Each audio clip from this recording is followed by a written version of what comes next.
Senator James Lankford from Oklahoma here, talking again about government shutdowns. It seems like we talk about this every year or a couple of times a year lately. Let me tell you what the big issues are here.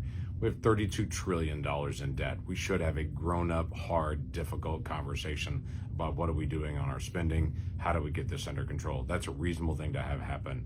When we get to a government shutdown, though, it seems like we always seem to be talking about putting federal workers out where they're living literally paycheck to paycheck like most Americans are. They're not getting paid for a season. And we've got all the chaos that happens around the country with closures and excess, everything else like that. That doesn't really solve the problem. So several years ago, I actually sat down with some senators from the other side of the aisle and said, we got to figure out how to be able to solve this in a nonpartisan way where we can have the argument, but we also don't have a government shutdown. So we came up with a pretty simple proposal that continues to gain steam, and that is, how do we prevent government shutdowns by having the most basic thing? If you didn't finish your homework at school, you stayed after class. That's pretty typical on this.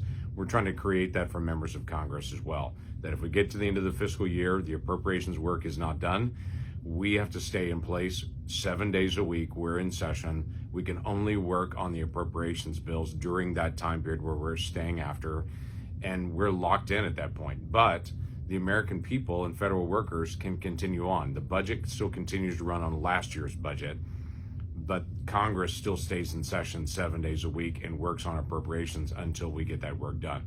The pressure then is on members of Congress to get their work done, to have the arguments in the debate that we need to have on debt and deficit, but American workers and the federal workers in particular are not harmed in this process as well. I just talked this week to a member of the Border Patrol that said just last year when we had the big government shutdown, he works paycheck to paycheck on his normal life, like a lot of Americans do.